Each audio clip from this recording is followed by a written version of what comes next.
책 서문 읽기 9번째. 전환의 시대. 박노자. 머릿말. 다수가 공유할 수 있는 꿈을 향해.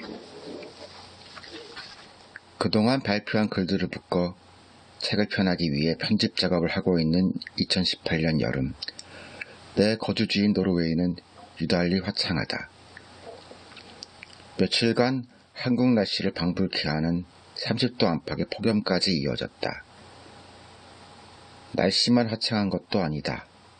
촛불 항쟁과 탄핵, 대선과 남북화의 국면의 본격적 전개 이후로는 기분 좋은 날들이 많았다. 적폐 정권 시절에는 국내 소식을 인터넷으로 확인하기가 두려울 정도였다. 또 누구를 괴롭히고 무슨 새로운 폐악질을 했을까 싶어 온라인 한국 뉴스를 클릭하기가 무서웠다. 반대로 요즘은 적폐청산 소식이 매일 궁금하다. 이명박, 박근혜 시절과 확연히 다른 기분으로 산다. 한데 내가 이 책에서 애써 강조한 것처럼 문제는 단순히 정책이 아니다. 현 정권이 특히 대북, 외교 내지 복지 분야에서 그 자체로서 긍정적이라 할 수 있는 일련의 정책을 실현한다 해도 차후에 얼마든지 실패한 개혁이라는 냉정한 평가를 받을 수 있다. 이유는 간단하다. 그때그때의 정책만이 아니라 이 국가와 사회 기반을 이루는 골격, 즉 대한민국의 심층 구조야말로 문제의 핵심이기 때문이다. 이젠 정권에 대한 청산 차원에 머무르지 않고 정말로 헬조선을 탈출해 살만한 나라를 만들려면 이 심층 구조를 전체적으로 혁명적으로 바꾸어야 한다. 이 과제는 아무리 촛불 정권임을 스스로 내세우는 정권이라 해도 결코 간단치 않다. 이 책은 우리가 정말로 바꾸지 않으면 안 될 대한민국의 기본 권력에 대한 탐구의 시도다. 이 책에서 집중적으로 조명한 이명박, 박근혜 정권의 적폐들은 그저 5년짜리 임기에 민선제 임금을 부덕한 인물로 잘못 뽑아서 생긴 것이 절대 아니다. 두 적폐 대통령과 그 가신들의 부덕이야 천하가 다 아는 바지만 몇몇 권력자의 무능과 부도덕은 문제의 핵심이 결코 아니다. 기본 구조가 건전했다면 자질없는 통치자가 끼칠 수 없는 해악은 제한적이었을 것이다. 헌데 바로 이 기본 구조야말로 적폐들이 무성하게 발생할 수 있는 토양을 제공했다. 적폐로 이어질 수밖에 없는 대한민국 기본 골격의 본격적 문제들을 열거하면 다음과 같다. 첫째, 분단 체제 속에서 자라온 대한민국은 여전히 병영사회다. 국가정보원과 국군 기무사령부들이 등이 적폐 정권들의 온갖 비리와 부정에 연루될 수 있었던 이유 중 하나는 그만큼 이 기관들이 막강한 재정 행정 자원을 동원할 수 있으며 그 어떤 사회적 감시, 견제도 받지 않고 불투명하게 운영되기 때문이다. 문제는 여기에 그치지 않는다. 이 사회에서 군사주의 내재화 정도는 실로 기가 막힐 지경이다. 초등학생 아이들이 각종 해병 캠프에 끌려가 군복을 입고 군사훈련을 받는 일이나 은행의 신입 여사원들이 100km 행군을 강요당하며 생리 주기가 겹치지 않도록 피임약을 복용하기까지 하는 일 등은 절대 정상이 아니다. 이와 같은 방식으로 한국 자본은 고강도 초장기 노동을 견딜 인력에게 복종과 순종을 단련시킨다.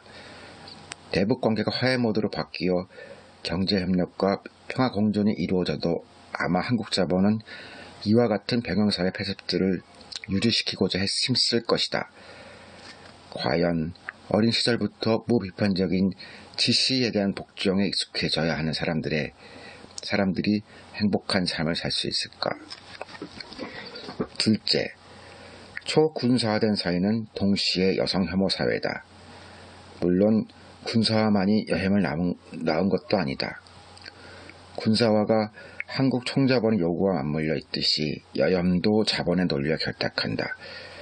산업화된 세계 중 최악인 남녀 평균 임금 격차는 여성에 대한 한국 자본의 젠더 차별적인 초과 착취의 가능성을 의미한다. 바로 이와 같은 구조적 차별이야말로 여혐이 발생할 수 있는 기반을 마련한다. 특히 한국형 여혐은 억압의 이양과 같은 모습을 보이기도 한다. 철저히 돈의 논리에 길들여진 사회에서 갈수록 비싸지는 연애와 결혼의 비용을 감당하지 못하는, 그래서 짝을 구하지 못하는 남성들은 자신들이 사회에서 당하는 배제에 원풀이하듯 여혐 바이러스에 걸리기 쉽다. 미국 남부에서 가난한 백인들이 흑인에 대한 인종주의적 폭력을 자행하는 논리와 사뭇 유사한 구조다. 사실 인터넷에서 일부 남성들이 내뱉는 여혐 언사들은 그 심각성이 구미사회의 인종주의적 언어폭력 수준이거나 그 이상이다. 셋째, 기업하기 좋은 나라이자 노동지역인 대한민국에서 노동자는 여전히 머슴이다. 근대적 고용노동의 개념은 법적으로 동등한 노동자 사용자 사이에 노동과 노임의 교환을 의미한다. 노동자는 하루 8시간 노동시간을 팔 뿐 그 외의 모든 문제에서 노동자와 사용자는 동등한 시민이다. 한데 갑질사회 한국에서 노동이란 근대적인 동등한 거래관계라기보다는 전통사회 주정관계, 양반토와 겸종의 관계를 방불케 한다. 폭력, 폭언 등 각양각색의 갑질은 인신예속 관계로서 노동자와 사용자 관계 성격을 웅변적으로 보여준다. 물론 그렇게 해서 초과 착취가 가능하기에 이미 오래전에 없어졌어야 할 전 근대사회 폐습들이 군사주의적 관습 등과 맞물려서 지금도 한국인들을 괴롭히는 것이다. 심지어 가장 근대적이어야 할 대학에서 가장 심한 갑질이 행해지고 있다는 것도 놀라도록 모순적이다. 신자유주의적 불안과 비정규적 양산 등이 겹쳐져서 한국 대학은 최악의 갑질사회의 압축판인 일종의 소왕국으로서 성범죄와 인권주의 등 각종 범죄의 소굴이 됐다. 본문에서 언급한 인분교수 사건도 절대 탈선한 한 개인만의 문제가 아니다. 대학가의 갑으로서 범죄자가 되지 않는 사람이 드물 정도로 대학가 전체가 한참 탈선되고 말았다. 넷째, 이명박 박근혜 정권의 4대강 죽이기와 인허가 비리, 불법 청탁 등 각종 적폐 실책의 가장 큰 수혜자인 재벌들은 사회에 최대 해악을 끼치며 한국 사회를 좌우하고 있다. 재벌들의 경제 독점이 갈수록 심해지면서 재벌 대주주들이 계속해서 뽑아내는 이윤이 해외나 국내 부동산 시장 등으로 흘러들어가는 사이에 격차 사회의 모순과 갈등 또한 심해졌다. 부유세가 없으며 재분배 시스템이 작동하지 않는 나라에서 위쪽의 경제적 팽창은 아래쪽의 소득 감소를 수반한다. 소득주도 성장이라고? 재벌 왕국이 해체되지 않는 이상 부자들에게 높은 세율을 매기고 그 돈이 공정하게 재분배되지 않는 이상 소득주도 성장은 탁상 공론에 불과하다. 주식회사 대한민국, 즉 재벌이 독점 지배하는 구조에 대한 본격적인 대수술 없이는 이 측에 서술한 각종 적폐들을 효과적으로 청산하기란 불가능하다. 헌데 아무리 정권이 교체되었어도 이 부분에 대한 진척은 여태까지는 거의 보이지 않는다. 다섯째, 대한민국은 위계와 서열의 사회다. 물론 어느 계급사회나 본질적으로 그렇다. 한데 군사주의 색채가 강한 개발주의라는 기본 바탕에 신자유주의적 격차사회가 겹쳐지고 거기에 전통사회와 식민지 시대의 유산까지 곁들어진 대한민국에서는 위계서열이 인생의 전부가 되다시피 했다. 어린 시절부터 공부 못하는 애들, 못사는 애들이랑은 같이 놀지 말라는 부모의 말을 듣고 성적이나 사는 집의 평수를 따져 친구 관계를 맺는 이 사회에서는 위계질서적이지 않은 관계를 찾기가 아예 힘들 정도다. 우리나라에게는 동료가 아닌 선배와 후배가 있고 구부가 아닌 우등생과 열등생이 있다.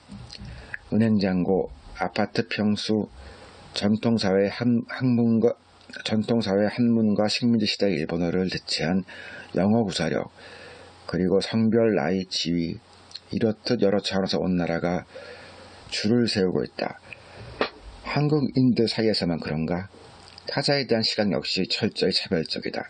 선진국, 즉 부국 출신인지 아니면 후진국, 즉 빈국 출신인지가 한국에 사는 외부자의 삶을 결정짓는다.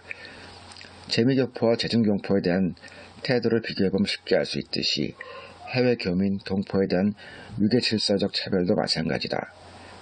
갑질이 생기지 않으면 이상할 정도로 그 기본 골격부터 잘못된 구조다. 이런 구조에서는 이윤을 뽑기는 쉬워도 행복하게 살기는 불가능하다는 것이 이 책의 주된 테마 중 하나다. 이런 이폐지하자면 대한민국은 극도로 불행한 사회다. 전체 사회가 성장과 이윤의 논리대로 움직이면 당연히 올 수밖에 없는 결과다. 그나마 적폐 정권이 물러나 숨통이 좀 트였지만 기본적인 불행감은 여전히 그대로다. 불행감의 극에 치달아 사회가 생이 아닌 사를 향한다. 우리 대한민국이 세계 최악에 가까운 자살률과 최저에 가까운 출산율을 자랑하는 것이 과연 우연인가? 한국의 성장주의가 많은 면에서 일본을 닮았으며 한국의 신자유주의가 미국의 영향을 대단히 많이 받았다지만 한국의 자살률은 미일보다 높으며 한국의 출산율은 미일보다 낮다. 그만큼 한국 사회의 기본 골격은 사회 전체의 정상적인 재생산과 개개인의 정상적인 삶을 불가능하게 만든다. 그런 차원에서 적폐 정권이 퇴진한 후에도 여전히 탈조선, 즉 이민을 매우 선호하는 것 역시 당연하다. 아무리 타지에서 적응하기가 어렵고 인종차별 등에 노출될 수도 있다지만 어딜 가도 한국에서만큼 불행하진 않겠다는 것이 많은 한국인들이 느끼는 솔직한 감정이다. 인간 행복의 조건은 단순하다. 남과 비교하거나 경쟁하지 않고 서로 어울려 평등하게 살고 소비를 조금 덜해도 생계가 아닌 자아실현을 위해 노동을 하고 폭력, 폭언을 당하지 않는 존엄한 삶을 살며 불안에 떨지 않는 것이다. 공동체가 비경쟁적이고 수평적이며 생계를 강력하게 보장하고 자아실현의 기회를 많이 부여할수록 개개인의 주관적인 행복지수가 확 오른다. 결국 행복감을 증진시키기 위해서 시민공동체는 탈자본주의 쪽으로 가지 않으면 안 된다. 서열, 경쟁, 경제적 강제, 불안이야말로 불행의 가장 큰 요인이기 때문이다. 따지고 보면 대한민국이 이처럼 극도로 불행한 사회가 된 원인도 이 사회가 특히 1997년 이후 자본주의의 극단을 달리는 구조로 재편됐기 때문이다. 신자유주의 도입에 가족해체 등 여러 사회현상이 중첩되어 세계에서 보기 드문 불행사회가 된 것이다. 이 책은 이 불행사회 윤곽과 이모저모를 서술 분석함으로써 불행사회를 벗어나는 길을 찾는데 나름 생각을 보태는 것을 목표로 삼는다. 이 길은 꼭 복잡하지도 않다. 우리가 아직은 자본주의를 완전히 넘어선 새 사회를 건설할 수 없다면 조금씩이라도 탈자본주의 길로 나아가 보다 나은 사회를 만들어 나가야 한다. 사회를 파괴하고 경쟁을 최소화하고 불안노동을 근절하고 평등을 지향하는 길로 가야 그나마 궁극의 공멸을 면할 수 있다. 적폐 정권과 함께 박정희식 성장신화도 영원히 역사의 쓰레기통으로 가야 한다. 1인당 국민소득이 3만 달러가 된다고 한들 갑질과 불안으로 가득 찬 사회에서 이 숫자 노름은 과연 누구를 위한 것인가? 성장과 이윤이 아닌 모두의 생존과 평등한 행복이 사회의 최고 가치가 되어야 한다. 박노자